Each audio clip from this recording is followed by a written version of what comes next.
दोस्तों आज मैं आपके साथ जो real life survival story share करने वाला हूं, वह कहानी एक सच्ची घटना पर आधारित है। यह कहानी है रिकी मैगी, जिनका जन्म 1970 को ऑस्ट्रेलिया में हुआ था। उनका बचपन पूरी तरह से मिडिल क्लास फैमिली के बीच में गुजरा। टीन एज में ही उनकी फैमिली पर फाइनेंशियल क्राइसिस आ चुका था और इसी बीच उनके फादर की मृत्यु भी हो गई। उनके पास पैसे नहीं थे, इसीलिए उन्होंने अपनी पढ़ाई भी छोड़ दी और इलेक्ट्रिशियन से लेकर मछुआरे तक और मछुआरे से लेकर वॉचमैन तक सारे काम किए। 2006 में जब वह 35 साल के थे, तब उन्हें वेस्टर्न ऑस्ट्रेलिया की पोर्ट में एक सरकारी नौकरी के लिए ऑफर लेटर मिला।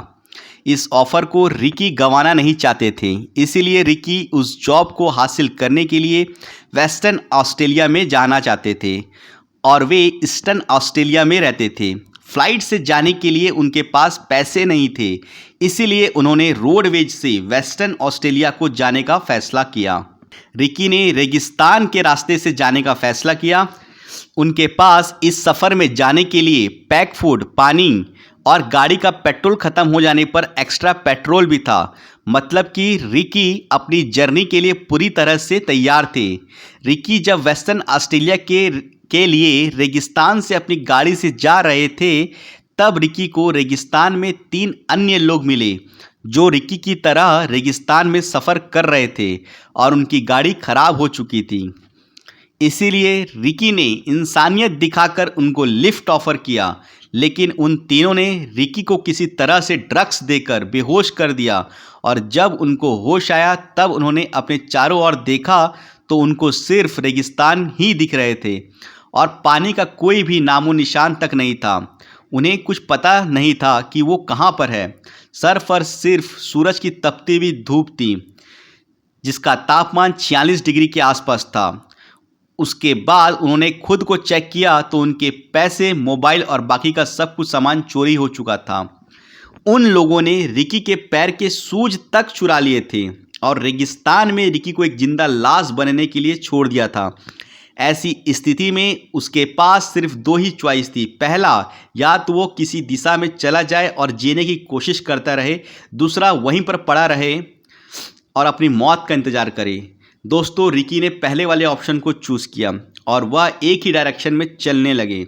लगातार घंटे तक एक ही डायरेक्शन में चलने के कारण उनकी भूख और प्यास से हालत ख़राब होने लगी। उन्हें भ्रम होने लगा उनके सामने पानी है, लेकिन जब वह पानी के पास जाते तो उनके हाथ सिर्फ धूल और मिट्टी ही नज़र आती। थोड़ी दूर चलने के बाद उनके सामने रेत का एक पहाड़ आया।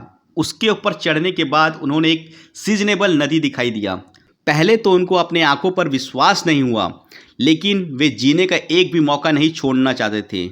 उन्होंने जब चेक किया तो उनको बहुत खुशी हुई, लेकिन उनकी खुशी कुछ ही पलों की थी, क्योंकि उस नदी का पानी पीने लायक नहीं था। इसलिए उन्होंने पानी के बहाव के साथ अपना रास्ता चूज़ किया। रिकी अब भूल चुके थे कि रेगिस्तान में रहकर उनको कितने दिन बीत चुके हैं, लेकिन रिकी के पास ऐसी विल पावर थी जो उनके आगे मौत ने भी घुटने टेक दिए।